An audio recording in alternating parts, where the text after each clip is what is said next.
Hey Gators, and welcome back to Handling Coworker Conflicts. This is part 2. So as you recall, we left off here where, by review, we talked about the different types of conflict that happen in the workplace. Relationship or personal issues, the task or the goal you try to achieve, the process or how the work gets done, and status. You're in the group who's in charge or not. One other slide I wanted to bring up that I didn't talk about earlier is recognizing your position. So this can relate to students in our class in a lot of ways. You will understand that we have students that are very well experienced in their careers and they're actually seeking second careers, especially with a new bachelor's degree under their belt. We have students that are venturing out into the world of work for the first time.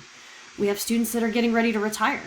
We have students that are taking on a second job or wanting to change careers. And students in the middle, somewhere in the middle, right? And students that are like, nope, I'm headed to grad school or I'm off to law school and I'm going to use this stuff later in my first law internship, but I'm going to tuck it away in the back of my head.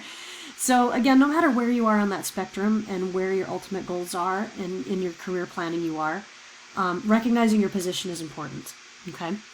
So recognize your position within your career. Are you more seasoned and experienced or more new and entry level? And again, maybe you're somewhere in the middle and that's fine too. But these are some statements I came across that were, to me, very revealing. So first, I was only able to do these things effectively because I was established in my career and I could invest time in making the long-term changes I thought were necessary. So that's one approach from a seasoned person. Another approach, I was able to do these things because I had nothing to lose, learning many new things and still establishing relationships. So it was very low risk. So there are advantages and disadvantages to where you're at within your career. So just keep that in mind. Also, there's that in-between person that's not really entry level, but they're not seasoned and experienced. They're somewhere in the middle. They can kind of bounce back and forth between those two positions a little bit. They're not new enough to be new, but they're not old enough to be old. It's kind of funny to say that. So they still have some clout and some say in what happens to them and what the organization uses them for, and ultimately their influence on their peers and moving into maybe leadership positions. So think of conflict and handling conflict as launch pads into leadership or promotion. That's what I'd recommend to that middle person. Okay, let's talk about responses to conflict. These are the 4 main ones, right? It's kind of like you fight or you flight. Okay, so first you can do nothing, right? You can literally do nothing. You can address it indirectly, okay? You can address it directly, or you can exit the relationship, right? I mean, I've heard this expression too. You can either do it yourself, hire it out, not do it, pretend it isn't there, right? It's kind of that same expression. So again, do nothing, address indirectly, address directly, or exit the relationship. But let's break each of these down in more detail. So the do nothing option, this seems like one you wouldn't want to do, but actually it can be really strategic. Okay, so the do nothing option, an example, a coworker makes a snarky comment to you or your authority or judgment is challenged in a meeting. Sometimes it's best just to ignore it. I also call the do nothing option planned ignoring. Okay, it can be very strategic, especially if you are a parent and raising children and someone is desperate for your attention. And that's their whole goal, is to get the attention of mom or dad. If you use planned ignoring, they will move on to other tactics. Planned ignoring is very useful. You can use it with coworkers too. We call it lumping it or ignoring it, just letting it go. But this means it cannot turn into gossip later, because that is not doing nothing. That's doing something, right? And that actually comes into another response. So you don't go vent, you don't go turn it into a gossip session. Right? You literally ignore it and you move on and you pretend it didn't happen. It's hard for some of us to do that because we hang on to some of these things, but it might be the healthy way to deal with it. It works well if you don't have much power, are dealing with an unreasonable person, or it would escalate or make the situation worse. So it might just be best to table it, walk away from it, right? Do nothing. If you're an avoider, your motivation may not serve you well. This might be an appealing option to someone who's an avoider, but it has to kind of fit the criteria for it to work, okay? So again, use this as a guideline to determine if this option is for you, and sometimes it can kind of just go away on its own. It's a low-level conflict. People will forget about it in the next day or so. It's not worth going after. Then we have the address it indirectly option, okay? So here's an example. A third party weighs in on a disagreement, maybe even using a metaphor or a story, without discussing the details directly and depersonalizing it, okay? So sometimes there's a conflict between groups of people and someone says, this reminds me of a situation at work. It reminds me of something I went through recently. And they kind of use that metaphor to give people some insight into how to proceed. But then it again, depersonalizes it so people don't feel attacked. Now this one we say feels passive aggressive, right? You're not actually talking about it. You're kind of circling it. And that's not seen as a strength by a lot of people. But in reality, it really isn't. It's, again, neutralizing it with a third party or even a story so that we don't have to get into personality weaknesses, personal attacks. And this works really well if you need to save face or vent frustration. Now, those of you that are sociology majors, you'll remember someone by the name of Irving Goffman. Okay, so you might have studied a lot of different theories in sociology, one of which was symbolic interactionism, where symbols and meanings construct how we see the world, and we use a lot of interpretation to understand the world around us. Irving Goffman kind of falls in that school. His area is also known as phenomenology. Okay, but he has a whole section of research called face work, okay, where we're saving face. We're managing people's impression of ourselves.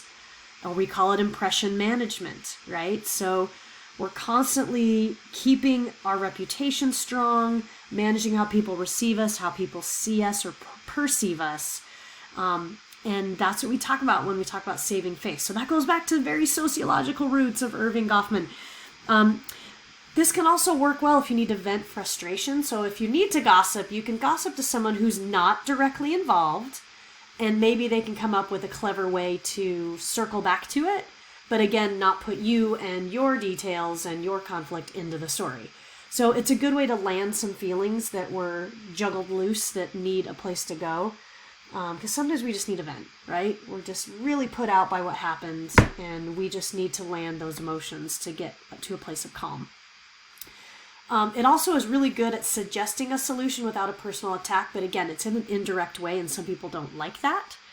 They want you to just tackle it head on and take more assertiveness on the task. It also uses symbols and examples. So again, it's an option that can work, but it has to kind of meet those criteria. Finally, we'll get to the address it directly option. So this is just, grabbing the bull by the horns, so to speak, right? So examples are, you hold a troubleshooting meeting or a brainstorming session about why something isn't working or what the issue is. This is also a session with a mediator where you directly talk about the issues. You analyze the problem, you discuss it honestly and openly, perhaps with a mediator, again, if it's heated. You spend adequate time determining the obstacles, the stakeholders, the deadlines, and the solutions, and you really, really analyze. It's very important to obtain group ownership of the problem at the beginning of the discussion so that there's buy-in on both sides. You need to talk about shared goals and where you want to go so that buy-in lends itself to solution-oriented thinking. That's really, really important. If that buy-in's not there, then maybe someone's not ready to talk about it. Maybe they have some more emotions to land or more to sort through before they're prepared. So this takes a little more preparation, but again, this is going after the storming part and just kind of flying into the storm and being ready to get a little messy, get a little dirty, but ultimately come to the conclusion, right? So this is the uncomfortable part of it. The last one is, I call it the nuclear option, the exit the relationship option. So examples, maybe it's time to get a new boss, a new department, a new coworker, or a team. It often involves uncomfortable reassignment, right? But it might be the best option, okay? So it should be used as a last resort option after exhausting the other options, okay? So do your due diligence, work through all of those steps, and if it still is not coming to closure, then it might be best to just agree to disagree and move forward in a way that just kind of ends it, right? Because we don't want to be tortured and stressed our entire work life. That's no fun, and that's going to lead to burnout. We don't want that. So you need to determine in advance what an exit strategy would entail and if the change is worth it. So let me give an example. I use some strategies with clients from time to time where we talk about what the alternative would be. So a lot of times, especially if you're doing therapy, your client resents being there. They think you're trying to fix them. They don't feel broken and they push back, right? There's a lot of obstacles to getting the trust and the rapport, or even the cooperation on trying to determine how to help them live a healthy, comfortable life. So a lot of times you do something called running with the resistance. So that's something I used with a client not too long ago where I said, you don't want to be here? Okay, yeah, let's leave. And they were like, why? What? So it was kind of throwing a curveball at them, like, really? I said, yeah, let's get you out of therapy. I don't want you here either. And they were just really floored by that. And I said, okay, so let's talk about your exit strategy. So if you're not in therapy, what would you be doing right now? And we talked through that. And then we talked about what they would have to do to survive that world. And if the change back out of therapy and all that faced them would be worth it. And in that process, we discovered that it would be more work and more disruptive and more detrimental to that person to actually exit. So ultimately, they came to the conclusion that they needed to stay in therapy, and that was actually the solution forward. Okay, so it's kind of reverse psychology a little bit. But yeah, we have to think about that exit strategy and the change and consider all the alternatives. Lastly, come prepared with a solid defense and recommendations for how you could utilize your talents constructively going forward. It really helps to depersonalize it and just keep it professional. Like, hey, you know what? I think I would flourish on a team that maybe kind of aligns more with my way of thinking or my way of doing things. I don't want it to become a personality clash or a power grab. I just want to contribute to the company. I want to contribute to the team. And I think I could be better utilized this way. So you have to practice this language because this is a tough talk to have, right? This is not just a conflict in business. An exit the relationship option comes up with interpersonal relationships too, right? With romantic partners and all kinds of other people. So this applies in those settings as well. And we have to think about that. Okay, so again, the nuclear option, but it is ultimately something that does happen. So buy yourself some time in heated exchanges, but don't reassign blame. Own your needs, right? Don't get into the blame game. Don't point fingers. Approach the person saying, you know what, this is something that I'm working on or I'm struggling with. This is something I want to see or I think is needed. And then it doesn't become, again, a shouting match or, let me tell you all the problems you have. No one wants to hear ... what happens after that statement, right? So you might need to walk away. This is, again, recognizing your limits, your moment of hitting your blowing point, right? Of needing to blow off some steam, being just over it or done. You might need to walk away. You can ask for a break, right? You can kind of neutralize what's going on and say, you know what? Don't say, I don't want to talk to you. Just say, I need a breather, right? And then step away, right? Walk away.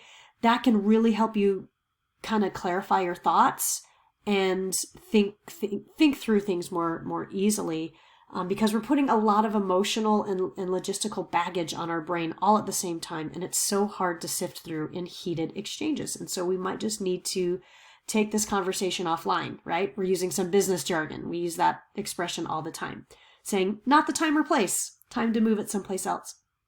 Or you might say something like sidebar. We might need to handle this with different people or not in the middle of the room during the meeting when everybody's watching, right? So you have to kind of think about those kind of things. The last part is one of my favorites. Don't hit send. So we're talking about those email messages and texts that you send in the moments of peaked emotion, and it feels really good to get it off your chest, but wow, it is like someone swallowing lava. You do not want to hit send on messages like that. So whether it's a direct message, an email, a text, writing out your feelings is so helpful. Save it to your drafts, put it in a journal, tuck it away for another time. Get it to land somewhere, but don't let it land on someone's face, okay? That can lead to much worse consequences. And it sometimes shows a strong lack of self-control, and it's highly unprofessional. Now, you may find that some of the things that come out in your message might actually need to be said. But again, not hitting send allows you to refine your message a little bit. So maybe it's not as cruel or mean. It's more professional in tone. And keep in mind, again, with tone, emails and messages, it is really hard to know when people are joking, when they're serious, how mad they are, how upset they are. It's hard to know. All caps tends to be yelling, but sometimes we're excited when we're yelling. We're not angry, right? It's just, text communication's tricky. Emoticons help, but sometimes they make things worse, right? It's just hard. So it's better just not to hit send. Let it land, look over your message, walk away, ask for a break, take a breather, and collect yourself. So there's 3 main strategies that we want to talk about. The first one is preparing mentally. So if you're about to go through a conflict, it's kind of part 2. So part 1 is the conflict comes up, you identify, hey, I'm in a conflict, stuff's going on, and you can have the time to walk away, to take a break and think through it. While you're doing that, these are the ways you want to prepare. So 3 main ways to prepare. First, prepare mentally. Check your own mindset and what you may be projecting prior to confrontation. Okay, so if you walk in with slumped shoulders and sighing, or you walk in with your arms folded across your chest, or getting physically close to somebody, invading their space, you're not giving them eye contact. I mean, all of that nonverbal body language can be very rough on the other person. They can feel threat. They can feel like you're defeated. They can feel like you're upset. They can feel like you've given up, right? So we don't want that to color the conversation. So you have to think about your mindset, what you're projecting, and you might need to do some calming kinds of exercises, or again, thinking through your wording and practicing your wording and scripting yourself a little bit so you get rid of those words and language that could be really inflaming before you meet your counterpart. Second, just keep in mind difficult exchanges involve energy and often pressure or threat, and things can escalate very quickly. So you might want to think about where you're going to do this. And we're going to talk about that in a second preparation. So take the time to vent to a peer, and some people I've noticed need to vent more than once. It's kind of part 1, part 2, part 3, part 7, part 10, and some people just need to be heard. They're so high emotional. They're very emotional beings. They just have to vent several times over and over to really get all of it out. It can be exhausting hearing all that over and over. So I tell people sometimes you need to have a really good pillow or teddy bear that is a good listener, because you don't want to wear people out by hearing the same story and the same emotions over and over. So feel heard, get your venting out, consider the counterpart's perspective. Okay, that's a tough one because we just think they're wrong and we just think they're an idiot and we're just mad at them for doing or saying what they did. And we don't even want to consider their ideas, right? It's just not on the table. So again, you might need more of a break if you're still pretty hot. So don't come into the situation hot. Cool off, consider their perspective on why this is going on. They may have a promotion that hangs in the balance. They may be trying to prove themselves. They may have come across this before and have experience and have a very definite way of doing it. They may feel threatened, or they may perceive a power grab. They may be miserable with some problems at home and they're taking it out on people at work. They may have this conflict because they're considering leaving or they're changing jobs. They may have, again, fear, anger, disappointment kind of fueling this, okay? Or maybe none of that, and you're making assumptions about what they're feeling. So think through that, and it takes time to really do that. Express gratitude for their ideas, and even for the fact that they're ready to meet with you again, right? Because just coming to the table, that takes a lot of courage. So get that out ahead of time, right? It's courageous for both people to get back together and manage their way through conflict. Finally, manage your emotions, and this takes mindfulness. There are a lot of great ways to do mindfulness, to kind of put yourself in the physical environment and really kind of check your emotions at the door. So there's all kinds of apps that help you do breathing exercises, taking walks outside, again, redirecting your energy. Mindfulness is really great to practice in the middle of conflict. Second way to prepare strategically.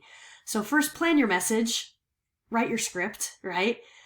Helping things, ways to illustrate, explain, or elaborate on something versus a trigger, something that's going to set somebody off, right? So get those triggers in your head so you know to avoid them. Prepare for multiple scenarios. What happens if it escalates? What if tears come? What am I going to do? What if someone starts yelling or someone almost comes to blows with me? I mean, I got to have a plan of what to do.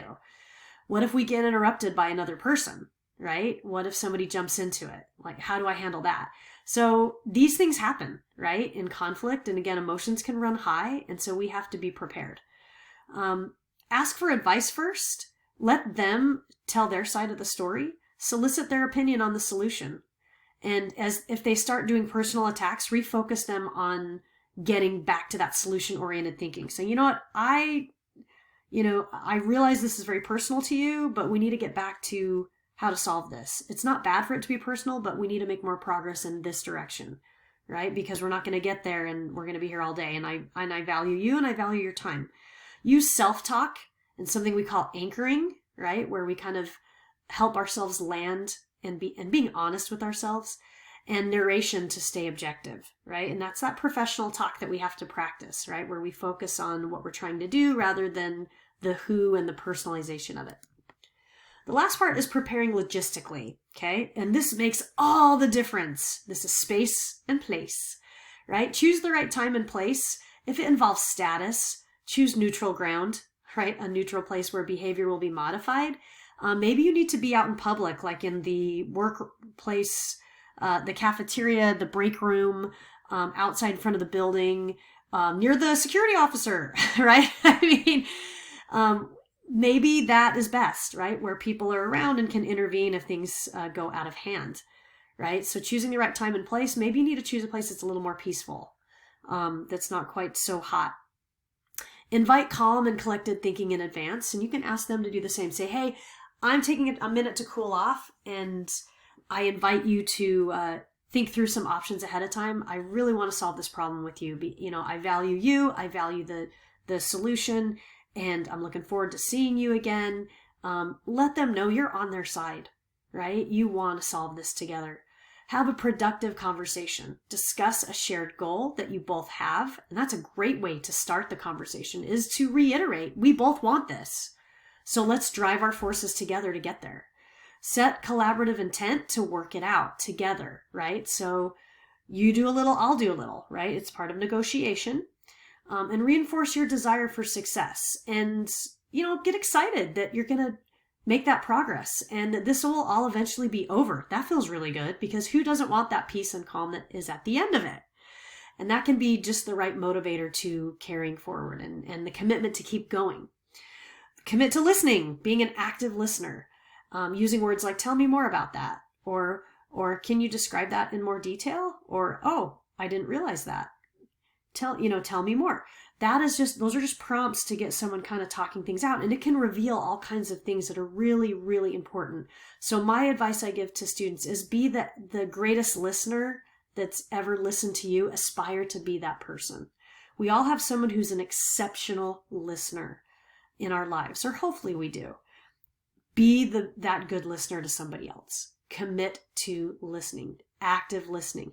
This means really tuning out our other thoughts, our other judgments, our apprehensions, our emotions, and really full gear focusing on what they're saying. It's hard to do that. It's very, very hard to do that. And sometimes it takes some practice. Finally, make your viewpoint heard. This sounds like we're abandoning all hope and basically just giving up. We're not. You need to make sure that your counterpart who's in the conflict with you knows that you're coming to the table with things you need. Your viewpoint matters. You should not leave the conversation feeling like you didn't get your chance, because then that leads to other conflicts down the road, right? So don't abandon all hope, right? Make sure you're actively being considered with what you need. All right, so what a resolution actually looks like. This is how you know you've succeeded. So it should satisfy the interests of both parties to one extent or another. Yes, you might have to negotiate and do some conciliations, but otherwise, you're satisfied. It's all good. It should be fair and reasonable in lots of ways. So think through that for a moment, making sure that no one's terribly inconvenienced and that people are adequately addressing the steps ahead, and no one is being disadvantaged. It also leaves the relationship intact. You don't have a new enemy or a frenemy, right? You should be able to come back to that person with a relationship that works. Okay, so it shouldn't leave destruction in its path. Otherwise, we didn't really get to resolution. We kind of exited the relationship, and in a place that felt really, really bad.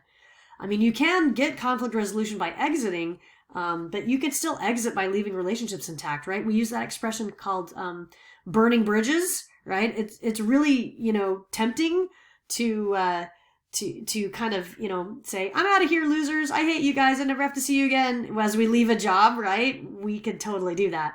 Not a good idea, especially if we need references, especially if we end up going back to that job. And you never know, that happens sometimes, right? So there's no risk really to leaving those relationships intact, right? So do so. There are benefits to that, and there are huge risks to burning those bridges. So keep those bridges behind you in place. How to get to a resolution? These are just, again, some strategies. Being really creative and using that word, being creative, in your conversation. Using the word collaborate in your conversation, so everybody knows they have to make some kind of contribution. And consider what you have to offer as well as what other people have to offer. Okay? So these are just ways that you got to think through: creativity, collaboration, and consideration. Those are going to get you to where you want to go. So really own that. Again, just kind of some good advice towards the end here. So decide whether addressing the conflict is worth it. And if not, become okay with that decision. Again, the way we know we're okay is we're not constantly gossiping or constantly unhappy going forward. Understand that where your counterpart is coming from, and consider what might be their motivations from their perspective, the organizational situation, and potentially even some cultural differences that come up. Come up with an approach to working with them to resolve the conflict, recognizing that a conversation cannot be scripted, right? And we can start with the script to come up with our talking points, but it's unlikely to go perfectly. You're going to forget things, and you have to have a way to kind of pivot and counter things that are unexpected. Finally, have the conversations and follow through with decisions that you make together. So earn their trust, build the rapport, and demonstrate the commitment that you just made in the conflict resolution. Finally, wrapping up, I told you, I promised you I'd give you the what can you do on the fly, right? So you're in a heated moment. You don't have time to take a break, walk away, think through, analyze. You don't have time to do all that. It's happening in front of you. First of all, know your type. That's something you can have with you right in that moment. Am I avoiding? Am I seeking? That's a real fast, easy question to ask, and it can help you think about next steps. Name the type of conflict. Depersonalize it. Is this relationship? Is it task? Is it process? Or is it status?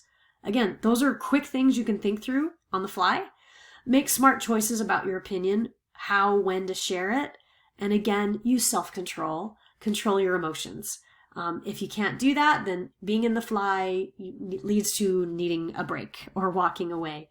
So again, just knowing your type, naming the conflict, making smart choices, and trying to keep your mindfulness going and your emotions going can really help you in those heated exchanges that are unexpected and happening right in front of you. So hopefully these ideas created some useful strategies for you. We are rounding out the end of the presentation, and I look forward to more discussion with you should you have any questions. Good luck